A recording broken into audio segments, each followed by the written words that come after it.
Bueno, señores, una feliz noche. Me place compartir hoy con ustedes este espacio con un tema quizás un poco novedoso para algunos, para otros yo creo que alcanzaron a verlo en sus facultades de derecho.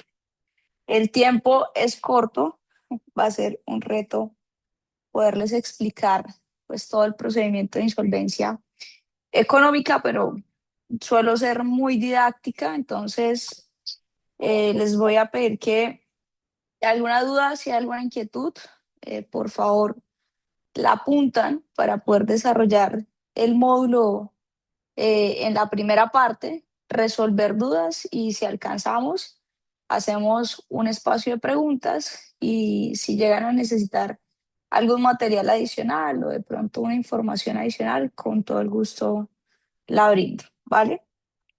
Entonces, no siendo más, podemos iniciar. No sé si eh, me dejas de coanfitrión con el iPad para poder usar la pizarra. Listo, ¿sale Por- con tu nombre? sí, debe Ok, decir dale, iPad, María José.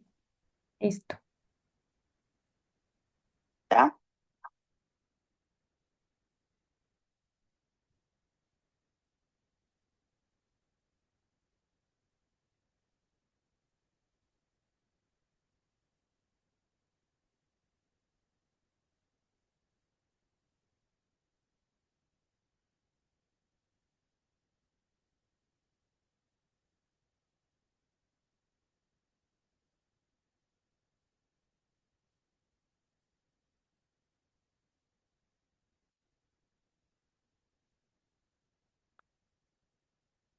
Listo, perfecto. Bueno, señores, la clase de esta noche, lo que vamos a estar abordando esta hora, se denomina como el proceso de insolvencia de la persona natural no comerciante y del pequeño comerciante.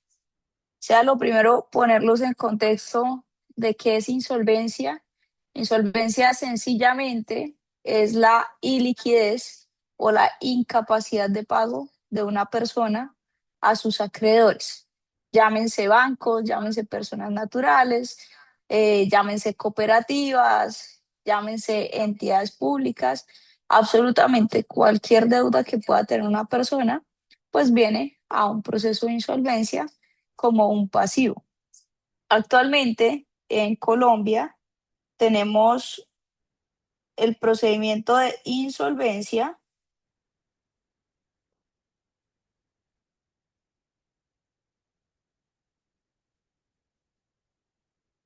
y existen tres tipos de insolvencia. Insolvencia para la persona natural no comerciante, insolvencia para la empresa e insolvencia para el comerciante. ¿Listo? Hasta el año antepasado funcionaba de esta manera, donde la insolvencia para la persona natural no comerciante se desarrollaba a través de la ley 1564 de 2012, de su artículo 531 al 576, y el de la empresa y el comerciante lo desarrollamos a través de la ley 1116 de 2006. Actualmente, en febrero del año 2025, hubo una reforma donde se permitió incluir tanto a las personas naturales no comerciantes como a algunos comerciantes bajo la misma ley. Entonces, lo primero es que vamos a delimitar el tema del día de hoy y nos vamos a centrar solamente en las personas naturales no comerciantes y algunos comerciantes.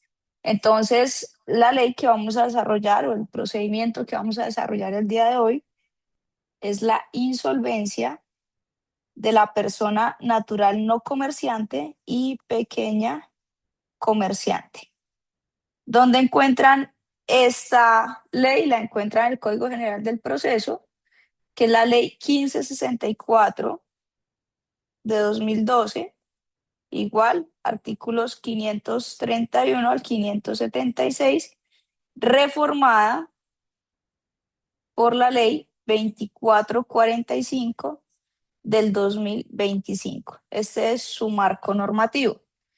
Actualmente la reforma no tiene un decreto reglamentario, entonces tenemos rigiendo el decreto reglamentario anterior, que es el decreto reglamentario 2677 de 2002, que es un procedimiento de insolvencia. Y los coloco en contexto para que entendamos primero la generalidad y luego lo abordemos desde el procedimiento.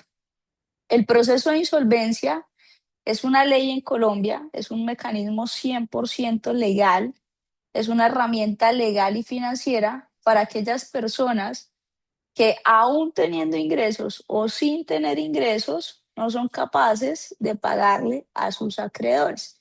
Es decir, están en una situación de cesación de pagos o de iliquidez. Y esto pues les ocasiona mora, les ocasiona proceso jurídico, les ocasiona embargos, les ocasiona secuestros y pues en muchos casos hasta el remate, así como les ocasiona el embargo de cuentas bancarias, el embargo de salarios, el embargo de pensiones. Y entonces esta situación económica deriva en toda una problemática social, personal, de salud, de familia, del deudor en Colombia. Por eso se crea el proceso de insolvencia económica. Y les cuento brevemente, en Colombia siempre ha existido la insolvencia, desde el concordato, desde la ley 550, desde la ley 1116. Pero por allá en el 2007, una persona natural, un ciudadano de a pie, fue a solicitar un trámite de insolvencia y le dijeron que estaba excluido, porque efectivamente la ley 1116 dice que solo es para empresas, algunos comerciantes y algunas personas particulares, pero las personas naturales estaban excluidas. En ese momento, pues este particular hace todos los trámites para proteger sus derechos constitucionales. Esta sentencia, esta tutela llega a la Corte Constitucional, quien exhorta al Congreso para legislar una ley que aplicara a las personas naturales no comerciantes. Y esto se hace pues en virtud del principio de igualdad. Podríamos decir de cierta manera que hasta el 2012, que realmente se legisló dentro del Código General del Proceso, esta ley, esta herramienta, prácticamente solo tenían derecho a quebrarse en Colombia los comerciantes, las empresas y las entidades territoriales descentralizadas, pero los ciudadanos de a pie no. Entonces, así como nace específicamente esta ley de insolvencia de la persona natural no comerciante y el pequeño comerciante. Entonces ya tienen el marco normativo, ley 1564 de 2012, artículo 531 al 576, reformada por la ley 2445 del 2025 y el decreto reglamentario 2677 de 2012. Entonces, ¿quiénes pueden hacer insolvencia? ¿Quién puede hacer insolvencia bajo esta ley? ¿Quién es el sujeto del proceso de insolvencia? Entonces, insolvencia está diseñada para todas las personas naturales y para las pequeñas comerciantes. Entonces, personas naturales son todas aquellas personas pues que no son comerciantes. ¿Y quién es un comerciante? La persona que se dedica profesional y habitualmente a desarrollar una actividad que la ley denomina mercantil. De igual manera, pues esta ley está diseñada para los socios controlantes de empresas. ¿Quién es el socio controlante de una empresa?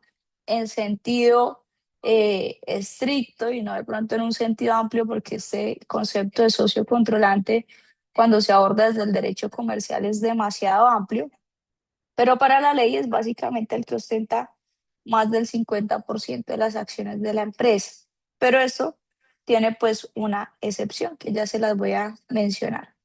Entonces, ¿cuál es la persona que se puede acoger a insolvencia? Todas las personas naturales, es decir, que no sean comerciantes o que ejerzan una profesión liberal, cualquier socio controlante o socio de una empresa así tenga más o menos del 50%, con la condición de que si tiene más del 50%, la empresa de la que hace parte no puede estar en un proceso de reorganización o un proceso de insolvencia ante la superintendencia de sociedades. Esa es una de las causales por las cuales una persona que ostente más del 50% de las acciones de una empresa, si la empresa a la que hace parte ya está adelantando un proceso de insolvencia, no lo puede hacer por esta ley. Tendría que hacerlo por la 1116. Y esta reforma, uno de los grandes cambios que trajo, es que incluye un concepto y admite que las personas denominados pequeños comerciantes se puedan acoger a este trámite. ¿Y quién se denomina pequeño comerciante? El pequeño comerciante es aquel comerciante cuyos activos sean inferiores a 1.000 salarios mínimos legales mensuales vigentes. Y dentro de esos 1.000 salarios mínimos no se cuenta ni su vivienda ni su vehículo de trabajo. Entonces, prácticamente que casi el 90% de los comerciantes que están registrados en Cámara de Comercio en Colombia, pues podrían acogerse bajo ese presupuesto a esta ley si están atravesando una situación de insolvencia. ¿Hasta ahí tiene alguien alguna pregunta sobre a quién está dirigido el proceso de insolvencia? Sí, profe, me gustaría saber a quién está dirigido, o sea, estoy como confundida, gracias. Te escucho un poquito lejos. Que sí me gustaría saber a quién está dirigido porque estoy un poquito confundida. ¿Estás confundida respecto a qué? Ah, ¿en qué momentos uno presenta ese documento, bueno, no sé, de la insolvencia? O Ok, sea, cómo uno lo declara, cómo uno lo ya, hace. ya. Sí, es que no hemos llegado allá. Hasta ahora estamos diciendo cuáles son los sujetos o cuál es la persona que puede aplicar al proceso de insolvencia. Hasta ahora estamos resolviendo la pregunta de quién se puede insolventar. ¿Listo? Si termino y no has comprendido, no te preocupes que te hago el barrio del contexto, ¿vale? Vamos a hablar entonces de cuándo. Cuando una persona natural no comerciante, un socio controlante o un pequeño comerciante puede acogerse al proceso de insolvencia. Y aquí pues básicamente vamos a hablar de los requisitos o de los supuestos de insolvencia. Entonces, cuando ustedes siempre que estén hablando de derecho concursal, se van a encontrar con un término que se denomina cesación de pagos. ¿Qué es la cesación de pagos? Básicamente cumplir los requisitos que diga la ley. Entonces, esta ley dice que una persona estará en cesación de pagos cuando, primero, tenga más de dos deudas diferentes, es decir, tenga más de dos deudas con más de dos acreedores. ¿Listo? Segundo, que por lo menos el 30% de lo que debe esté en mora de más de 90 días. O que en su contra existan más de dos procesos jurídicos. ¿Listo? Esos son los requisitos. Entonces, indispensable que tenga más de dos deudas con dos o más personas. Y esto tiene una razón de ser muy sencilla. Estos trámites se denominan concursales y pues concurso no puede haber solo con una persona. Por eso se necesitan mínimo dos acreedores siempre. En un trámite de insolvencia, para absolutamente se necesitan mínimo dos. Esa es una regla y es una clave. Ahora, una vez tenemos esos dos, pues nosotros sumamos cuánto da el total de todas las deudas, sin tener en cuenta intereses, sino simplemente lo que le desembolsaron a la persona o lo que denominamos el capital.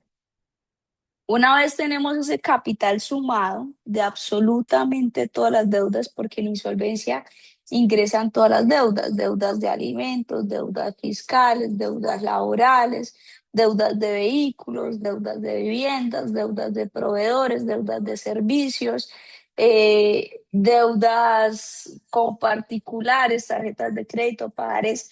Absolutamente todas las deudas entran dentro de un proceso de insolvencia, deben relacionarse. Entonces, cuando uno hace la sumatoria de cuánto debe la persona, supongamos que acá hicimos la sumatoria y nos dio 100 millones de pesos. ¿Qué nos dice el siguiente requisito? Primero, sobre esos 100 millones de pesos, por lo menos el 30% tienen que estar en mora de más de 90 días. Es decir, que si debemos 100 en total, por lo menos 30 millones tienen que estar en mora de más de 90 días. Esa es la regla. O que sobre esos 100 millones de pesos ya cursen más de dos procesos jurídicos, sea un cobro coactivo, sea un proceso ejecutivo, sea un proceso de restitución de bien inmueble arrendado. Son los requisitos para acogerse al proceso de insolvencia. Que yo debo 100 millones de pesos y todos los 100 millones de pesos son una cartera con Bancolombia, porque ahí está el crédito hipotecario, el crédito del vehículo, la tarjeta de crédito. ¿Me puedo acoger a insolvencia? No, no me puedo acoger a insolvencia. Porque necesito que sean por lo menos dos créditos. Francia, cuéntame. Buenas noches, profe. Profe, ¿me puede repetir el tercer ítem, por favor? Gracias. El tercer ítem es que existan dos o más procesos jurídicos en contra de la persona. Entonces puede que alguien lo demandaron al primer mes, le iniciaron un proceso ejecutivo al primer mes por dos obligaciones, pues esa persona no tiene que esperar a estar en mora de los 3 meses con el 30% de las obligaciones, sino que si anticipadamente cuenta con los dos procesos jurídicos, pues ya el requisito 2 no se tendría en cuenta, sino que podría aplicar con el 1 y el 3. Entonces la regla es el 1 y el 2 o el 1 y el 3. ¿Listo? ¿Alguna duda hasta ahí?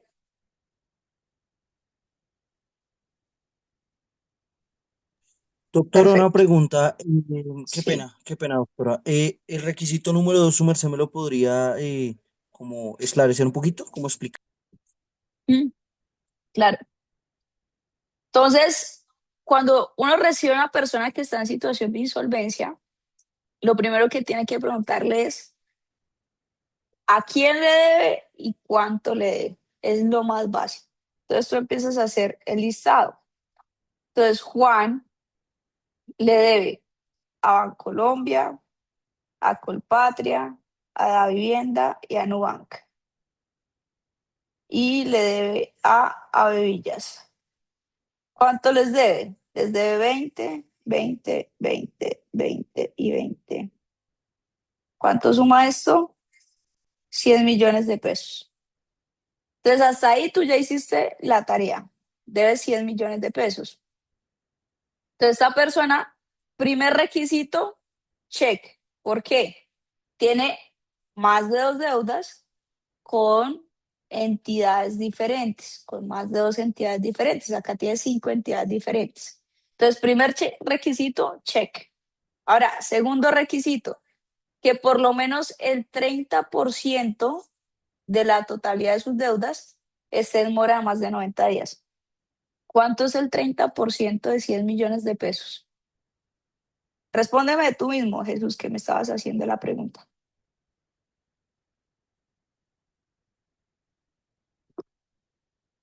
¿Me escuchas? Sí, señora. Sería el 100%, el 30% serían como 30 millones si la matemática no me falla. No, no le 70, falla. Y 30, esta es más o menos. matemática a prueba de abogados.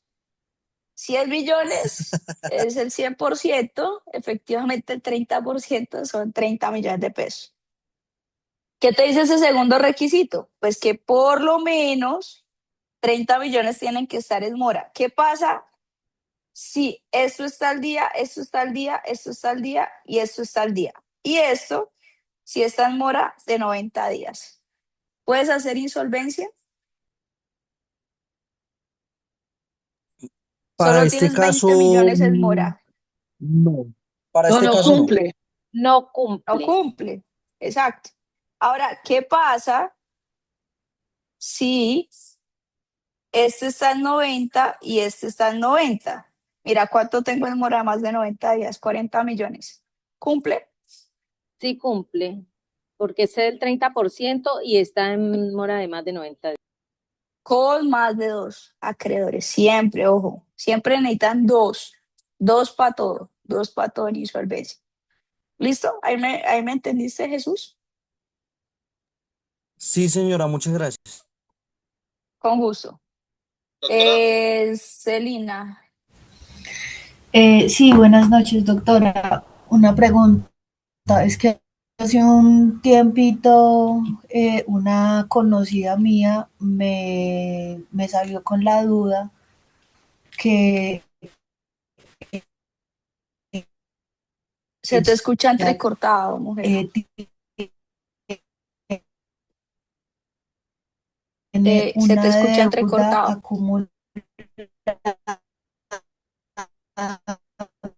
por varios ¿Ustedes le escuchan? ¿O es mi internet? créditos. No, no se escucha. No, Doc, sí, No sí lo se está escucha en cortando. No, está absoluto. muy entrecortado. Celina, Celina, Va, Celina, revisa tu conexión a internet y ya te vuelvo a dar la palabra. Sergio, me toca volando. Colombia, doctora, su merced nos dice que es por lo mínimo, va, es por lo mínimo dos, ¿cierto? Mínimo 2 deudas con 2 o más acreedores. Ese más no trae cuantía, no trae la cantidad. Usted verá con quiénes se endeuda. Desde que tenga dos para arriba, el resto Vea, suma. Sergio, se lo voy a decir de la siguiente manera porque esta es una pregunta muy usual. ¿Cuánto debo o cuántas deudas debo tener para declararme insolvencia? Hombre, si usted le dio 1.000.000 de pesos a su tía y 1.000.000 de pesos a su tío, hace más de 3 meses se puede declarar insolvencia. El monto no hay un mínimo, no hay un mínimo para declararse de insolvencia ni hay un máximo. Simplemente hay unas reglas determinadas. Tienen que ser 2 o más acreedores que se encuentren en mora de más de 90 días con por lo menos el 30% de lo que usted. Sí. María, y avanzamos.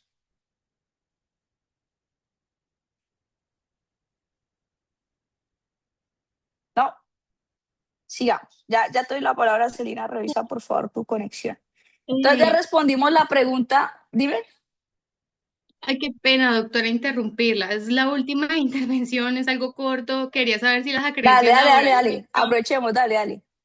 Quería saber si las acreencias laborales entraban en esta liquidación. Todo, Ay, perdón, en esta insolvencia, perdón.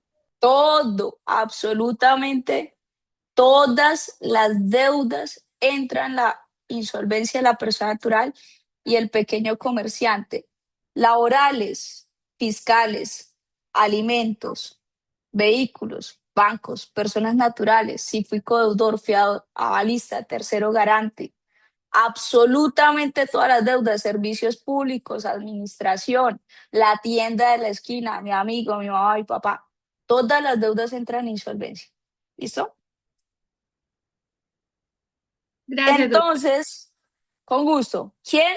Personas naturales, no comerciantes, comerciantes cuyos activos sean inferiores a 1.000 salarios, pero para el conteo de esos 1.000 no se tiene en cuenta el activo que sea vivienda y vehículo. ¿Cuándo? Cuando tengan más de 2 obligaciones con más de 2 acreedores diferentes y que esté en mora por lo menos en el 30% de las deudas o tenga más de 2 procesos jurídicos en contra. Ahora sí, ¿dónde puedo hacer el proceso de insolvencia? Entonces, la competencia del proceso de insolvencia se determina bajo unos factores. Primero, tiene que ser en el domicilio del deudor. ¿Listo? Domicilio del deudor. Domicilio, residencia, donde la persona viva, tenga su familia, desarrolle sus actividades laborales, mercantiles, donde lleve a cabo todos sus negocios. Que si una persona puede tener más de un domicilio, sí. Caso típico, los militares. Ellos tienen su domicilio laboral, que es la base a donde los asignan, y tienen varios domicilios donde tienen pues varias novias. Entonces ellos tienen varios domicilios. Sí, ese es un caso típico de multiplicidad de domicilios. ¿Dónde podría ser el proceso de insolvencia? Pues en cualquiera de los lugares donde pueda acreditar que es su domicilio. Pero ¿cómo base? Pues el lugar donde viva. ¿Listo? Ahora, en ese domicilio, ¿dónde presento el proceso de insolvencia? Esa vaina donde se lleva. Entonces, tenemos dos lugares donde los podemos presentar. Cualquier notaría del país o centro de conciliación privado. ¿Listo? Y este centro de conciliación pues tiene que tener un aval del Ministerio de Justicia y del Derecho para poder hacer insolvencias. Ahorita, seguramente más adelante vamos a empezar a ver centros de conciliación de las universidades. También van a poder adelantar procesos de insolvencia con una limitante que es sobre la cuantía. Pero por ahora en Colombia, notarías y centros de conciliación privados debidamente avalados por el Ministerio de Justicia y del Derecho. Esta gente cobra los procesos de insolvencia contrario a la administración de justicia de la jurisdicción ordinaria, cuestan. Si ustedes revisan el decreto reglamentario 2677-2012, hay unas tablas que dicen, si su deuda es de tanto a tanto, el proceso máximo le puede costar tanto. ¿Eso quién lo cobra? Lo cobra el centro de conciliación o la notaría, no es un proceso gratuito. Ahora, el tema de que sea pago no debe ser obstáculo para que puedan recibir el proceso de insolvencia a una persona. ¿Listo? Entonces, competencia, el domicilio del deudor, el lugar, una notaría o el centro de conciliación privado. ¿Qué creen que pasa si en el domicilio del deudor no hay notaría y no hay centro de conciliación privado? El que me ¿Puede, responda se puede ir gana a un un, libro. puede ir a un juzgado o a la superintendencia? O ¿Quién da más? un centro de conciliación de una universidad público, no sé. ¿Quién da menos? Puede Doctora, en realizar, las cámaras de comercio. Puede ir a un Ok, ¿quién da juzgado más? del circuito, el puede juzgado que realizar, quede más Juez de cerca. pequeñas causas. Les voy a regalar este libro hoy. Procuraduría de pronto. Este libro fue diseñado por un colega asociado a mi firma, constitucionalista de los mejores en Colombia, y le pedí que me lo enviara para obsequiárselo a uno de ustedes. Y es un libro diseñado específicamente para desarrollar el examen que ustedes van a presentar. Entonces, el que le atine se lleva el libro. Tienen 2 minutos. En un Hablen. juzgado promiscuo municipal. Ok, listo. ¿Quién más? puede realizarlo en una notaría o un centro de conciliación privado del municipio más cercano a su domicilio. Del más cercano, ¿ok? Caliente, tibia. Un ¿Alguien abogado más? conciliador. En la Ok, personería ¿quién más? de la alcaldía, personería. Él En debe la acercarse al Defensoría del Pueblo. a la prisión más cercana para que pueda ser asistido. Doctora, creo que la superintendencia.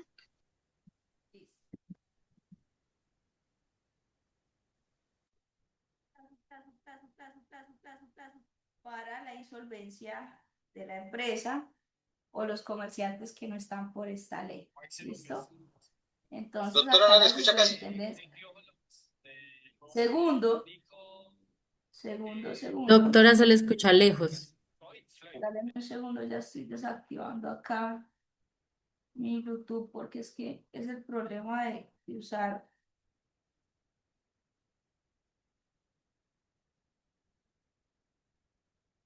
¿Ahí me escucha? Sí, Sí, se escucha. pero igual, si lo escucho muy Ahora bajito está muy Sí, o muy bajito. lejos. profesora, en la Cámara de Comercio también se puede presentar. Conciliación privada. Ahí ya me deben escuchar, ¿sí? Sí, ok, ya Sí, se lo escucha. escucha, señora. Listo, vale. La Cámara de Comercio es un centro de conciliación privado que también tiene aval del Ministerio de Justicia y del Derecho. Directamente en el juzgado, en este momento lo pueden hacer, pero ya les voy a explicar cómo. Pero como estamos hablando apenas de competencia de dónde, entonces vamos, para que no se me pierdan, a quedarnos acá, miren. Si una persona quiere acceder a un proceso de insolvencia y el lugar donde vive, su domicilio, porque es un pueblito donde no hay ni notaría ni centro de conciliación, no hay pues donde presentar el proceso, puede acudir a cualquier notaría o centro de conciliación que esté dentro del circuito judicial o círculo notarial. Circuito judicial o círculo notarial. No es el más cercano. Ahora, que si en el círculo notarial hay 20 notarías, puedes coger la que quiera. Y si en el circuito judicial hay 20 centros de conciliación, puedes coger el que quiera. Entonces, si en el domicilio del deudor no hay notaría ni centro de conciliación, puede ir al que esté dentro del circuito judicial o círculo notarial. ¿Listo? Esos son las únicas dos lugares donde se puede hacer el proceso de insolvencia por ahora. Centros de conciliación privados, notarías. Y la Cámara de Comercio es un centro de conciliación privado. ¿Listo? Entonces, ¿quién, cuándo y dónde? Ya lo tenemos. Ahora sí vamos a responderle acá a mi amiga que me dijo que cómo se hacía esa vaina, que eso qué era, que eso dónde se presentaba. ¿Cómo se hace el proceso de insolvencia? El proceso de insolvencia se hace a través de una solicitud. Eso es un documento muy parecido a una demanda con unos requisitos que son legales, que están en el artículo 539 del Código General del Proceso. Ahí encuentran los requisitos. Yo les voy a ahorrar leerlo y les cuento. En el proceso de insolvencia, cuando uno va a presentar la solicitud, tiene que contar por qué está en insolvencia, unas causas detalladas de por qué está en insolvencia. Segundo, ¿a qué se dedica la persona? No, que yo soy comerciante, que yo soy empleado, que yo soy de la rama judicial, que yo soy pensionado, que soy desempleado. ¿A qué se dedica? ¿Cuánto gana? ¿Cuánto gasta? Los gastos. Si tiene sociedad conyugal o patrimonial vigente, si tiene deudas por alimentos. Tiene que colocar si tiene procesos jurídicos a favor o en contra y tiene que hacer una propuesta de pago. Si la persona ve 100 millones, pues debe decir cómo puede pagar esos 100 millones de pesos. Entonces ahí en esa propuesta usted puede pedir condonación de intereses, que le amplíen el plazo, que le reduzcan la cuota y ya. Ese es el documento. Entonces usted escoge el 539, check, check, check, check, check, y les queda su solicitud de insolvencia. María.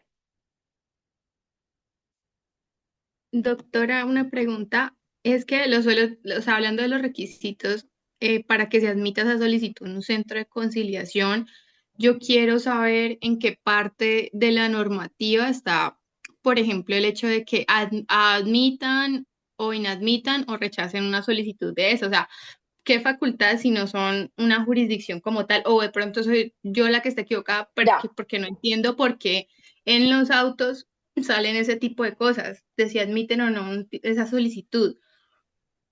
Ok, te entiendo y está súper esa pregunta. Ya te voy a responder puntualmente en qué artículo específico lo dice, pero te voy a resolver la duda de la siguiente manera. Hay unos actores en el proceso de insolvencia. Adivinen quién es el protagonista, el deudor. El deudor. ¿Quiénes son los secundarios? Los acreedores. ¿Quién dirige la obra? El conciliador o llamado operador de insolvencia. Y a veces, ¿quién interviene?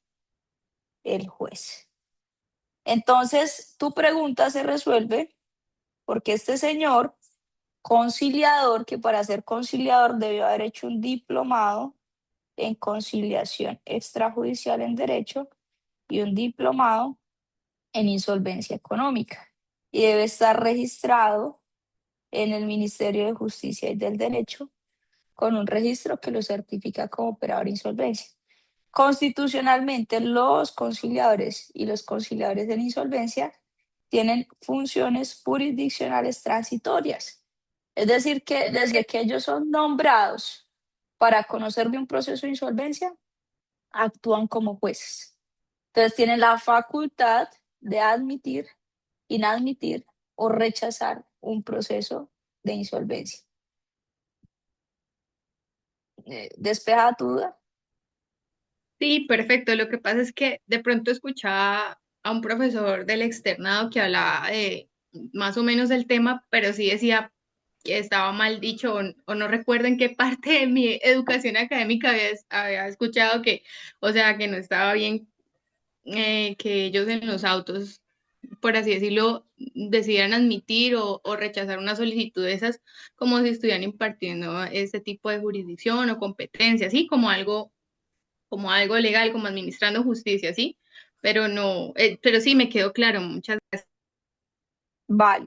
Sí, lo que sucede, lo que pasa es que el proceso de insolvencia, señores, yo lo digo en todas mis clases y conferencias, raya con absolutamente todo lo que ustedes aprendieron la universidad. Ustedes aprendieron obligaciones, aprendieron contratos, aprendieron que toda obligación se debe pagar, que hay un proceso ejecutivo para el pago, que hay un proceso de responsabilidad civil, contractual, extracontractual, bla, bla, bla, bla, bla, bla, bla, bla, bla. Pero cuando estos problemas llegan al proceso de insolvencia, muere la ejecución y ya todo se resuelve dentro de este escenario. Pero acá, efectivamente, hay una función jurisdiccional transitoria. Entonces, vamos a dibujar acá, a recopilar todo esto. Juan tiene 30 años y Juan es empleado de la rama judicial, es empleado. Es más, Juan es abogado. Empleado de la rama judicial, Juan empezó a ganar desde chiquito buen dinero, pero así como empezó a ganar, pues empezó a gastar y empezó a recibir muchos cupos de créditos, tarjetas de crédito, créditos que les contaban directamente de la nómina, y resulta que Juan se endeudó con 3 entidades: Bancolombia, Colpatria y Avevillas. A esta le debe 100, a esta 100 y a esta 100. Entonces, Juan, ¿cuánto debe? 300 millones. Todas las obligaciones ya están en mora, ya todas están en mora de más de 90 días. Esta incluso ya tiene un embargo, un proceso jurídico andando. Y entonces Juan dice, ay, estoy alcanzado, no doy más, ¿qué hago? Voy del país. Y por ahí se encuentra alguien y le dice, pues acójase insolvencia. Hasta ahí, Juan cumple los supuestos, los requisitos básicos para acogerse insolvencia. Sí. Exactamente. Más de 2 deudas, con 2 o más entidades, y hasta el 100% está en mora, ni siquiera el 30%, sino el 100%. Entonces, Juan, ¿qué debe hacer? Debe hacer una solicitud. ¿Y esa solicitud dónde la puede presentar? ¿Dónde debería presentarla? En un centro de conciliación. ¿De Centro de dónde? Conciliación Privado, Cámara de Comercio. En un centro de ¿De dónde? conciliación o en una notaría del lugar de su domicilio. Depende. Exactamente. Ajá, depende de qué. De dónde esté ubicado, que le quede más cerca, pues por eso depende. Sí, si está en Bogotá, eso tiene allá 80 centros de conciliación y 100 notarías para elegir. Pero está bien, en la notaría o el centro de conciliación de su domicilio. Entonces, ahora sí Doctora, vamos a ver procesa. perdón, doctora, Sí. hace un tiempo, bueno, yo trabajé mucho tiempo en un centro de conciliación llevando procesos de insolvencia y posterior a la salida de la ley 2445 en 2025, tuvimos que preguntar al ministerio en cuanto a a los deudores que viven fuera de Colombia. Entonces, el ministerio nos indicó que debía realizarse, debería dirigirse a la ciudad principal o a la ciudad capital, o sea, directamente en un centro de conciliación en Bogotá, dado que pues teníamos esa duda y teníamos un proceso que uno de los abogados quería, digámoslo, realizar la solicitud al centro de conciliación y pues esa fue la respuesta. Entonces, eso es otro cambio que tiene porque anteriormente no se hablaba de los deudores que estaban fuera de Colombia y que se querían acoger a la ley de insolvencia. Sí, la 2445, incluso acá tengo el borrador que salió hoy del decreto reglamentario de la 2445, donde habla de la competencia nacional. Eso estoy segura que no se los van a preguntar, pero es un tema que está pendiente de regularizarse. Y te hablo de las personas que están fuera de Colombia, su domicilio es su residencia fiscal en Colombia, donde declara impuestos donde vivan en Colombia, porque ellos están es transitoriamente por fuera. Pero ese concepto del ministerio de que tiene que ser en Bogotá o en una ciudad capital, no, lo puede hacer pues donde pueda acreditar que es su domicilio en Colombia, es más, donde tenga su dirección en el RUT, ahí puede hacer su proceso de insolvencia, porque esas personas están es transitoriamente por fuera de Colombia. A menos de que tengan residencia fiscal ya en el otro país, pues se entra a analizar, pero efectivamente la reforma ya nos habla de insolvencia para personas que estén en el extranjero. Bueno, vamos a ver procesalmente qué pasa con un proceso de insolvencia. Entonces, lo que sucede es lo siguiente. Yo radico mi solicitud de insolvencia al centro de conciliación o la notaría. Esa notaría va a designar al conciliador. ¿Qué hace? Revisar la solicitud de insolvencia. Y así como lo dijo la compañera ahora, esa solicitud puede ser admitida e inadmitida. Y si se inadmite y no se subsana entre los 5 días siguientes, se rechaza. ¿Listo? Pero supongamos que acá ya está todo ok, cumple los requisitos, está toda la información eh, agregada. Entonces, ¿qué hace el conciliador? Admite el proceso de insolvencia. Esa admisión es muy importante porque la admisión es la que da los efectos al proceso de insolvencia económica. Esos efectos los encuentran en el artículo 545 del Código General del Proceso. Y se lo resumo de la siguiente manera. Cuando una persona se acoge a un proceso de insolvencia, presenta su solicitud y lo admiten al proceso, que acá es muy rápido, porque la ley sí trae un término. Aquí no es como cuando usted radica una demanda y le toca esperar un mes, 2 meses, 3 meses, no. Acá la ley le dice, señor conciliador, usted tiene 2 días para ser designado, un día para revisar y tiene 3 días para admitir, entonces al final son 5 días para que admitan el proceso. A partir de esa admisión, el deudor va a obtener unos beneficios. Primero, no puede pagar, no puede pagarle a ninguno de sus acreedores. ¿Listo? No pago. ¿Qué es lo único que debe pagar? Es su obligación pagar algo que se llaman gastos de administración. Los gastos de administración son todos los gastos necesarios para la supervivencia del deudor, su familia y conservar sus bienes. Es decir, que el deudor ya no debe pagar las deudas que traía, pero sí debe empezar a normalizar toda su situación económica de ahí en adelante. Es decir, debe empezar a pagar puntualmente el arriendo, los servicios públicos, la cuota de alimentos al hijo que lo tiene demandado, eh, tiene que empezar a pagar su seguridad social, no se puede quedar en esos gastos que son posteriores a la admisión del proceso de insolvencia. ¿Listo? Entonces, no paga las obligaciones, las deudas que incluyó, pero todo lo que se causa a partir de ahí sí lo tiene que pagar, es obligación pagarlo. Segundo, no cobro. Y esto es una novedad que trae la reforma. A los deudores que se acogen al proceso de insolvencia no se les puede cobrar. Si se les cobra, hay unas sanciones. Frente al primer cobro, hay un llamado a atención. Frente al segundo cobro, hay una amonestación. Frente al tercer cobro, el crédito se posterga y se le quita el derecho a voto. Ya vamos a ver qué es eso.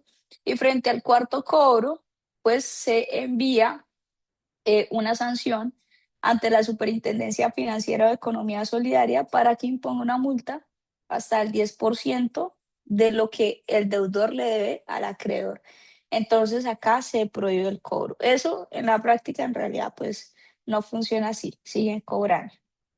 No pago, no cobro, suspensión de procesos jurídicos.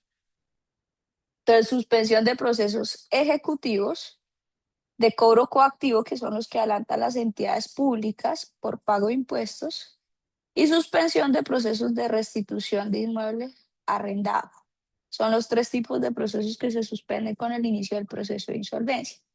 La reforma habla específicamente de las medidas cautelares. ¿Y qué dice? Que si la medida ya está aplicada, practicada y operando, no se suspende. Pero que si la medida no está aplicada, practicada y operando, sí se suspende. Ejemplo práctico, un embargo de salario. Se coloca una demanda, el juez la admite, se solicita que se embargue el salario, se le envía un oficio, una comunicación al empleador para que ese empleador aplique el embargo sobre la nómina. Si ya el embargo está operando sobre la nómina de la persona al momento en que ha sido admitida al proceso de insolvencia, se congela el proceso, pero el embargo sigue operando. Pero si al momento en que la persona se acoge a insolvencia, el embargo no está operando en la nómina, sino que apenas estaban elaborando la orden para enviarle al empleador, ahí sí se congela y ya no operaría el embargo sobre la nómina de la persona.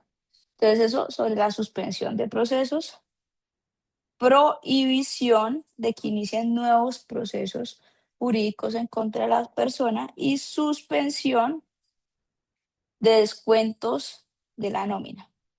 Ustedes de pronto son muy chiquitos y muy jóvenes, pero cuando salgan a su vida laboral y si se emplean formalmente, van a ver que van a ser muy atractivos para el sector financiero y el sector de cooperativas y les van a empezar a ofrecer créditos que se descuentan directamente de su salario, se llaman créditos de libranza. Entonces, lo que hace este proceso de insolvencia es que suspende el débito automático de esos créditos. Mucha gente toda su vida, profesores, militares, no son dueños de su salario. Siempre les descuentan por derecho. Entonces, lo que hace el proceso de insolvencia es permitir que vuelvan a recibir el 100% de su salario. Sandra, Rocío. Doctora, buenas noches. Doc, una pregunta. En el caso de que, bueno, insolvencia, pasó el tiempo y prescribió toda esa deuda y nunca le iniciaron un proceso, pero después le llega, oh sorpresa, por casa de cobranza, ¿ahí qué puede hacer? ¿O qué pasaría? Hace insolvencia y prescribió. Esos son dos conceptos que son eh, contrapuestos. Cuando una persona inicia el proceso de insolvencia, se suspende el término de caducidad y prescripción de la obligación. Entonces, no te entiendo el ejemplo práctico cómo sería. Porque si tú metes una deuda en insolvencia, esta no prescribe, porque queda congelado el término de caducidad y prescripción.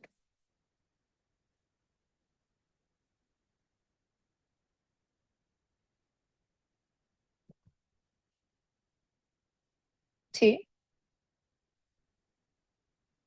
Ok, ¿Hola? Doc. Sí, sí, Doc. Vale, Pero me listo. refiero, listo, la insolvencia, la congelación. Pero oh, sorpresa, porque ha pasado de que llega a la casa de cobranza e inicia la Es llamada, nulo, es o sea, nulo. hay nada O que hacer. sea, es nulo cualquier proceso jurídico que inicie cualquier acreedor o cesionario de una obligación que ya está incluido dentro de insolvencia. Nadie está exento de que incluya Bancolombia en insolvencia, lo admiten en insolvencia, pero o Bancolombia o vende la deuda a una casa de cobranza, le inician un proceso jurídico posterior. ¿Qué se hace? Solicitar la nulidad. Eso es un proceso completamente nulo. Están las nulidades taxativas del Código General del Proceso en la parte general y esta es una nulidad especial específicamente de este procedimiento. El proceso es nulo. Natalia. Doctora, una pregunta. Ahora que nos hablabas de pronto de las medidas cautelares, por ejemplo, de embargo de cuentas bancarias, en el caso de un proceso de alimentos, igual si aún no se ha hecho efectiva la medida cautelar, pero digamos que ya se pidió dentro de la demanda, de todas maneras puede no aplicarse esa medida en virtud Gracias, del proceso. Natalia. Muchas gracias por esa. Seguramente sería una pregunta que le saldría en el examen. Señores, estos efectos aplican para todos, excepto para alimentos. El que demanda por alimentos, el proceso no se va a suspender, ni la medida cautelar, ni la demanda. El proceso de alimentos, si bien la deuda queda dentro de insolvencia, el cobro de la obligación sigue andando. El proceso ejecutivo de alimentos es el único proceso ejecutivo que no se suspende ni se afecta por el inicio de un proceso de insolvencia. Otro aspecto importante es sobre los codeudores o terceros garantes o avalistas o fiadores. Estos efectos solo benefician a la cédula o el deudor que se está insolventando. Pero si ese deudor tiene codeudor, fiadores, avalistas, ellos no se benefician ni quedan protegidos. Es decir, si Juan se insolventa, pero resulta que Juan le debía al ICETEX y había puesto a su mamá de codeudora o a su tía o a su tío o a su papá, pues ICETEX va a ir a cobrarle. Si efectivamente ya no le puede cobrar a Juan porque está dentro de un proceso de insolvencia, le toca ir a negociar, sí puede ir a demandar, embargar y cobrar a los codeudores. ¿Listo?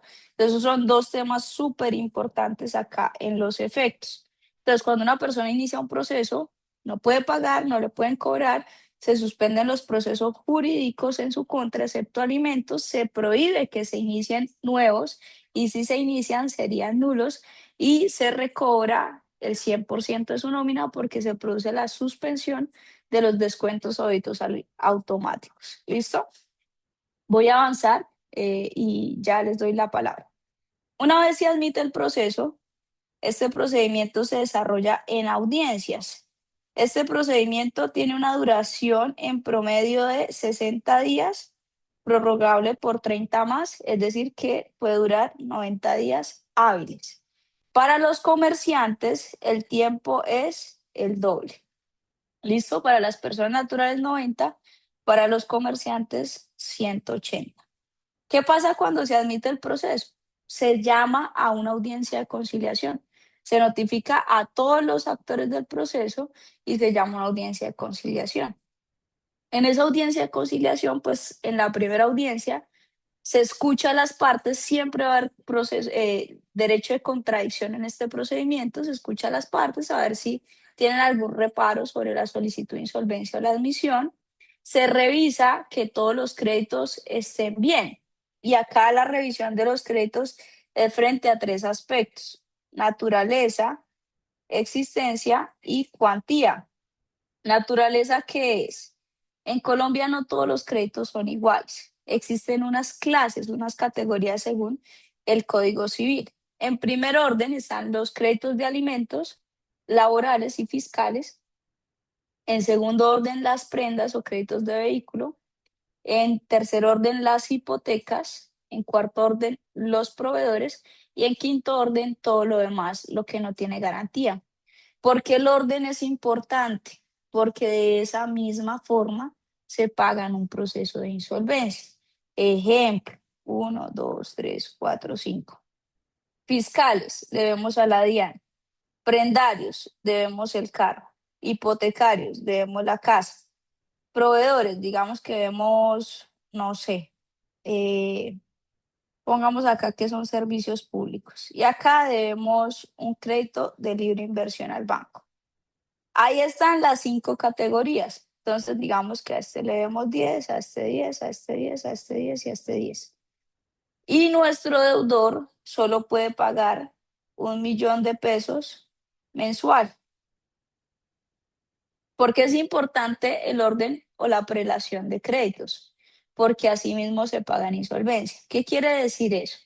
Que si mi deudor, la persona que se está cogiendo insolvencia, dice, señores, si bien yo debo 50, yo solo puedo pagar de 1.000.000 de pesos mensual. Entonces, este orden determina la forma en la que van a ser pagadas las obligaciones.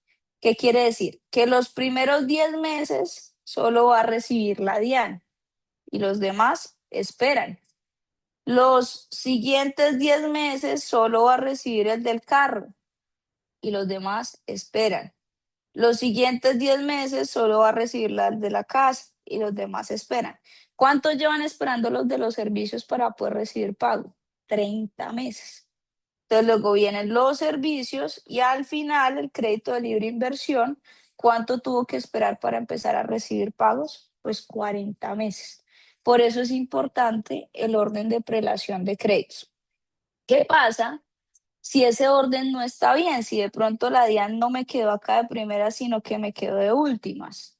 Entonces vamos a tener un problema sobre la naturaleza de la obligación.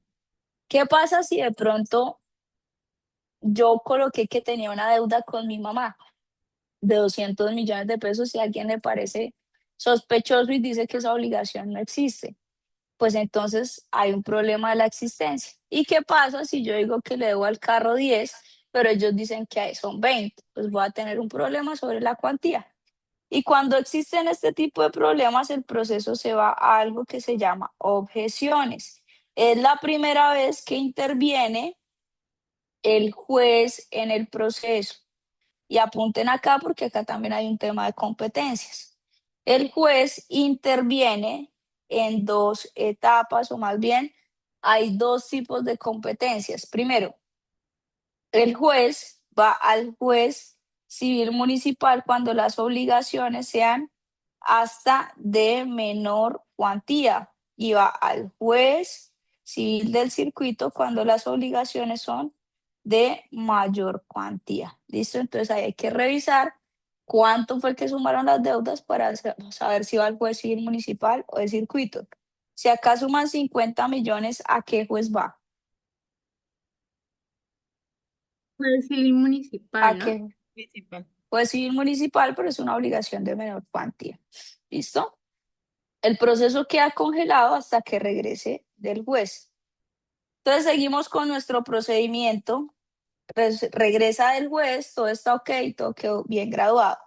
¿Qué sigue? La negociación. Es decir, yo voy a decir cómo voy a pagar.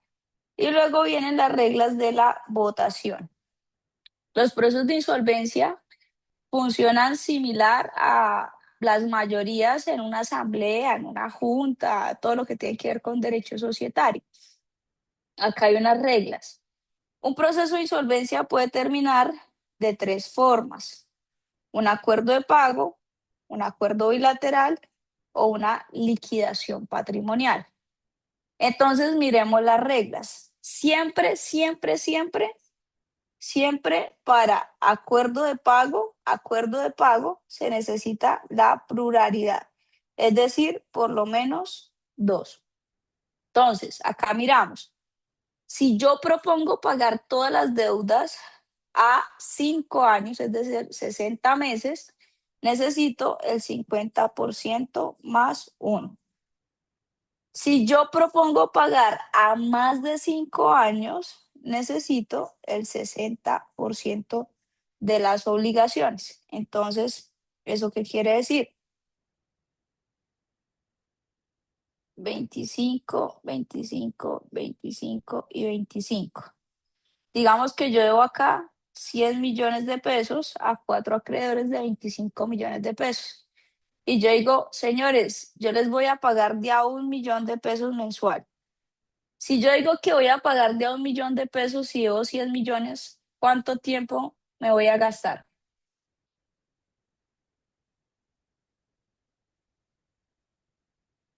¿Cuánto 100 tiempo meses. me va a gastar?2 años y 100 medio. meses. Listo, 100 meses.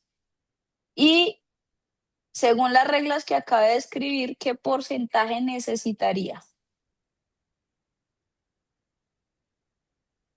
Para más de 5 años, es decir, Más 60 del meses, 60% de los acreedores. 60%. Entonces necesitaría 25, 50, 75. Sí o sí necesitaría esos 3 votos.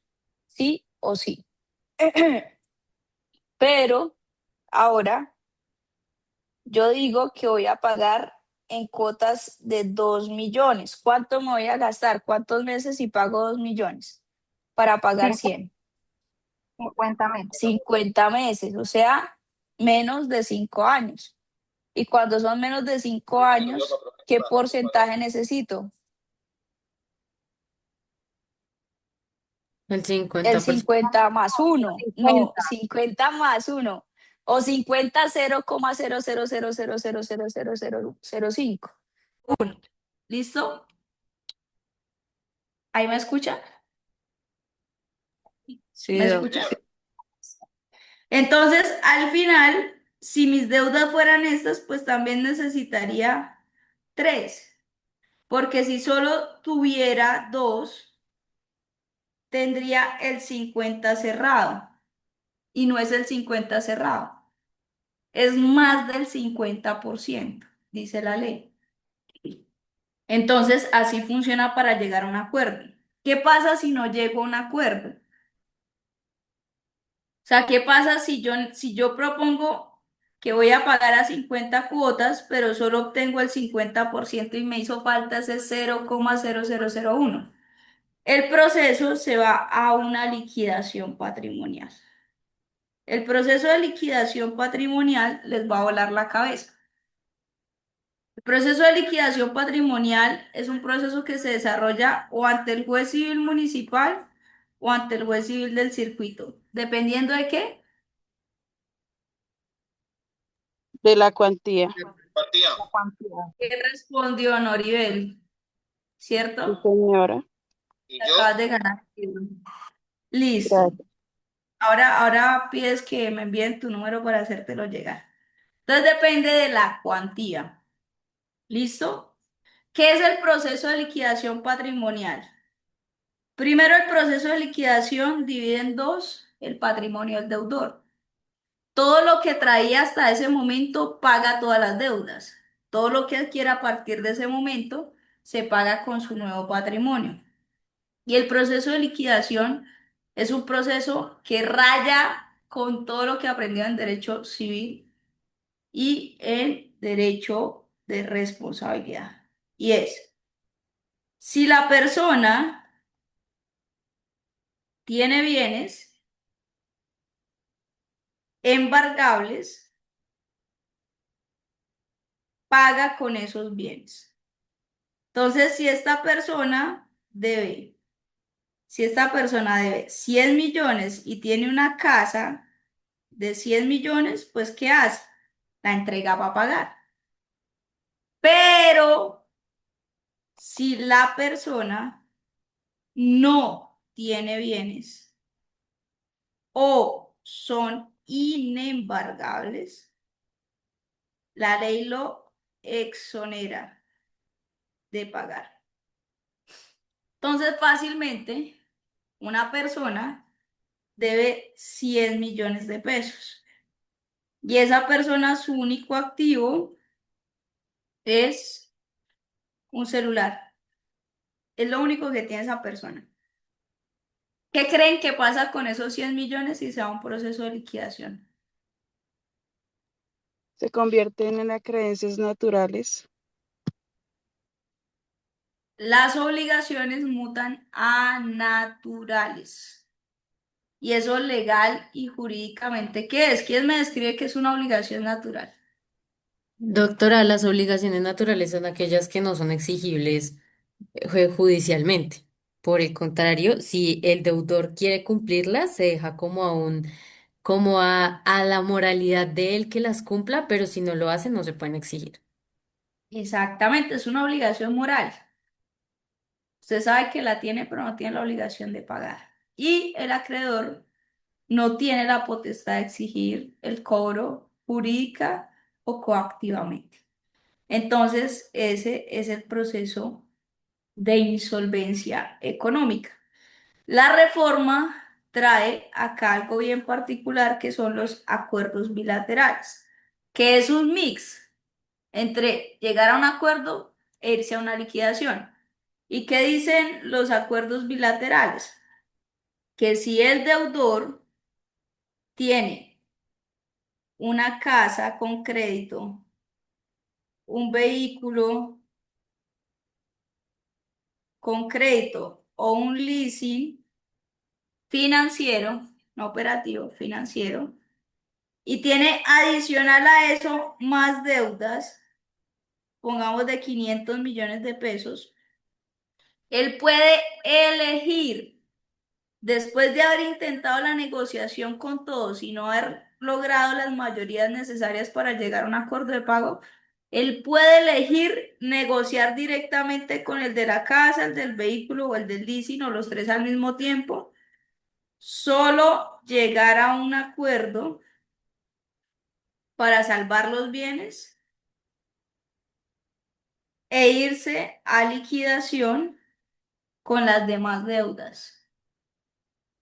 Eso es algo que raya en bastantes aspectos, pues, con el tema de obligaciones realmente, pero es una figura que trae la reforma, que se está usando. Entonces, fácilmente una persona que dé una hipoteca y adicional a esa hipoteca deba 400 millones de pesos, puede llegar, conservar su casa, pagarla cómodamente y que la ley le exonere los otros 400 millones de pesos. Me pasé 10 minutos, pero pues entenderán que explicarles una ley en una hora es un poquito complejo. No sé si tienen alguna duda o inquietud adicional. Pues una duda es respecto a cuál sería la mejor estrategia cuando estamos hablando de un proceso de insolvencia, un acuerdo de pago o una liquidación patrimonial. Eso depende de muchísimas cosas. Primero, es raro que la gente no quiera pagar. Ah, bueno, se me olvidó decirles algo, señores. A partir de la reforma, que fue a su vez modificada por por un decreto, se estableció que las personas puedan acudir directamente a la liquidación, tengan o no tengan bienes. O sea que la persona elige si se va a negociar al centro de conciliación, intenta pues todo el procedimiento que ya vimos acá, todo este procedimiento, o si va directamente a la liquidación. Segundo libro que va a regalar, si va directamente a la liquidación donde presenta su proceso. En Ante el un juez, domicilio, Ante un juez, claro. ¿qué? ¿Cómo? ante un juez civil Pues municipal sí, o juez municipal. civil del centro, Ah, ¿De dónde? El juez, de su del domicilio. domicilio del deudor. Auxilio y depende de la cuantía, así pues mismo se sí, mira. Del domicilio del deudor. Voy a regalar libros para todos. Pues civil ante de el circuito. De a hojas, por lo menos, ¿Cómo? No, regálenoslos a todos, por toca favor. dividir ese libro por lo menos de a páginas. Ay, depende de sí. la cuantía. Hacer un buen escaneo. O un No voy a decir PDF. nada porque está grabando la clase. El Ya- Yo les colaboro con eso. Ya. Y ¿cómo le hacemos llegar el libro a Litillo para que les pueda compartir? Eso, bro, con PDF. Listo, señores. Señores, ¿alguna duda o inquietud? Profe, Creo que hay unas preguntas en el chat. Paola pregunta, ¿qué pasa cuando el convocante no ventila todas sus obligaciones? puede ese acreedor que Bueno, quedó fuera de... vamos por partes, vamos por partes, vamos por Dale. partes. Hazle la primera pregunta, por favor. ¿Qué pasa ¿Cuál es la cuando el primera pregunta? convocante no ventila todas sus obligaciones? Listo. Les voy a decir como diría un filósofo colombiano, problema hay cuando hay problema. Si la persona no dice nada y nadie se da cuenta en el transcurso de todo el proceso y al final pues paga, no hay lío. Pero si la persona oculta la obligación y se determina que fue de mala fe, o que acá siempre para que se pierda el proceso de Doctora, insolvencia o para que yo se tengo una pierdan pregunta. los efectos, se necesita demostrar que hubo mala fe. Entonces, si se determina que hubo mala fe, pues prácticamente no opera el beneficio del descargue. Entonces, la persona quedará con sus créditos pues completamente vivos y todo se reactivará. Y la segunda pregunta dice, ¿qué pasa si el deudor incumple con lo fijado en el acuerdo y dentro de los 60 días siguientes no paga a uno de los acreedores? Listo, vale. Entonces, cuando se llega a un acuerdo de pago y el deudor incumple, pueden pasar dos cosas. O un acreedor denuncia el incumplimiento ante el mismo centro de conciliación, o el mismo deudor denuncia su incumplimiento o llama a una reforma de acuerdo. Pero si ya hay un acuerdo en firme y el deudor incumple, no se reactivan procesos, cobros, demandas o embargos. Todo se tiene que resolver al interior del proceso de insolvencia. Si en ese incumplimiento se dan cuenta que él incumplió y no logran llegar a un acuerdo de nuevo, se va a una liquidación.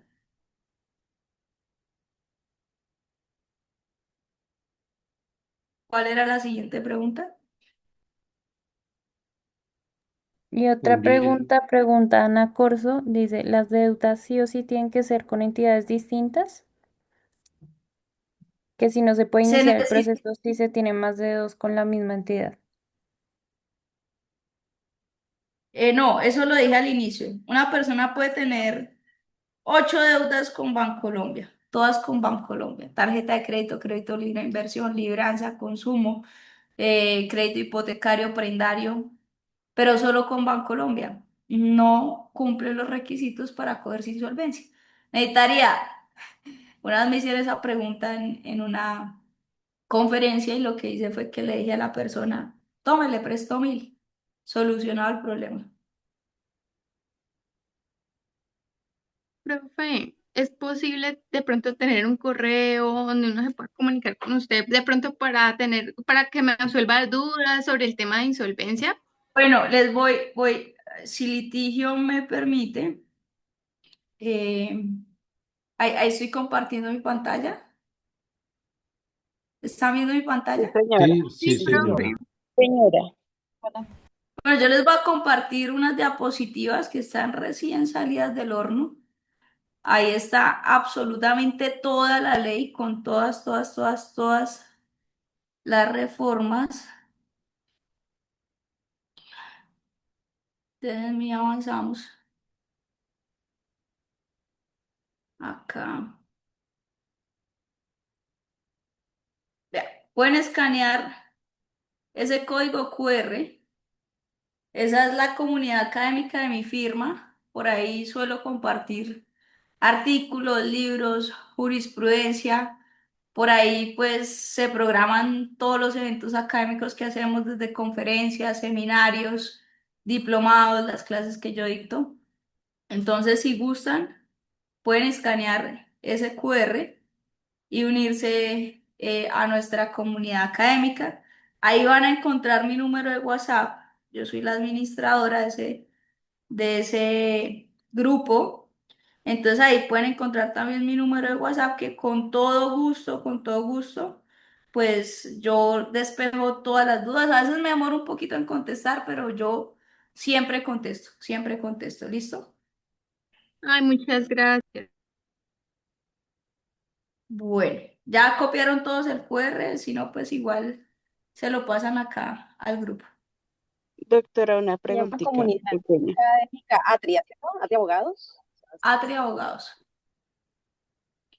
Doctora, Sí. una preguntita pequeña. Con la reforma llegó también donde hay la posibilidad de que más de uno de los miembros de la familia, o sea, un grupo de un Insolvencia número diferente, para ajá, miembros del para el núcleo grupo familiar. familiar, sí. Tengo un poco de duda, pues no lo he trabajado mucho, pues no llegaron muchos casos. Quisiera que de pronto me diera como una pequeña orientación de cómo funciona. Sé que tiene términos distintos y que hay cobros diferentes, pero no sé exactamente cómo funciona. No, mira, primero la base, todos los procesos son independientes. ¿Qué es lo que hace la insolvencia para miembros pertenecientes a un mismo núcleo familiar? Lo que hace la insolvencia es que permite, primero, una ventaja en cuanto a lo que cobra el centro de conciliación o notaría. Porque yo les conté, ellos dicen, si tú debes de tanto a tanto, el proceso te cuesta tanto. Entonces van a cobrar el proceso más costoso la primera vez y el resto los cobran a la mitad. Entonces, primero, ventaja frente a la tarifa.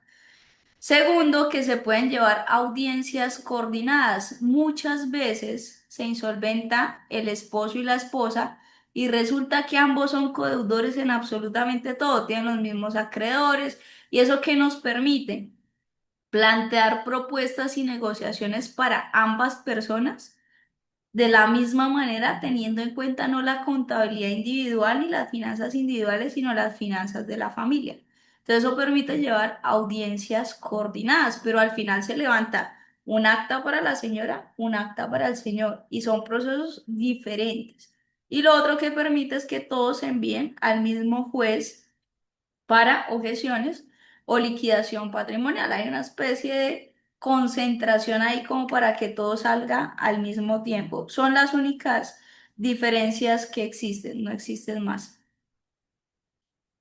¿Alguna otra duda? Profe, Gracias, la insolvencia también puede hacer un pensionado, una persona, pues, por ejemplo, que Claro, insolvencia sí. es para todo el mundo, siempre que cumpla esos requisitos que les dije y sean sujetos destinos de la norma.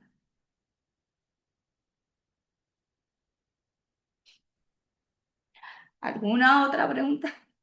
Doctora, disculpe, creo pues que no va relacionada con los temas, solo que comentabas de las diapositivas que mostraste. ¿Estas son para compartir con nosotros o son de su uso personal? Tenemos unas para compartir con ustedes. Lo que pasa es que estas, precisamente mañana voy para Armenia a dar una clase en la von Humboldt y a Pereira a la Universidad de las Américas. Entonces, las puedo compartir una vez las haya utilizado en esas clases. Sin embargo, yo tengo un documento donde compilo como toda la información y ese documento con mucho gusto se los puedo compartir. Dale, doctora, gracias. Entonces, si por favor, María Camila, nuestra coordinadora, nos lo puede hacer llegar, se lo agradezco. Sí, claro que sí. Y porfa, me recuerdan el nombre de las personas de los libros para coordinar también el envío, si son tan amables. Por el chat, doctora. Francia, Marta, Natalia, todos. Rolando también. No, ustedes van a Profe, ser yo, María Camila.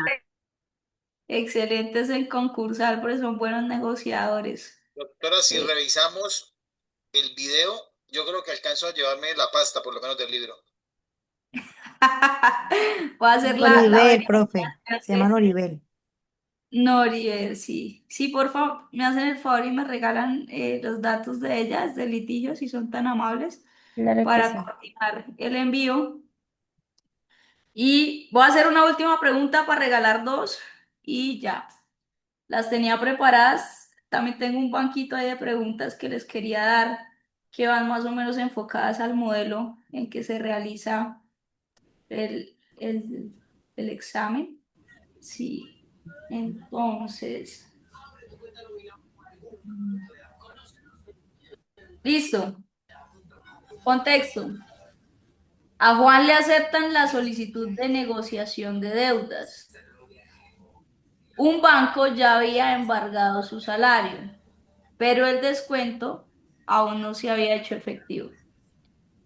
Frente a esta situación, usted como abogado debe A.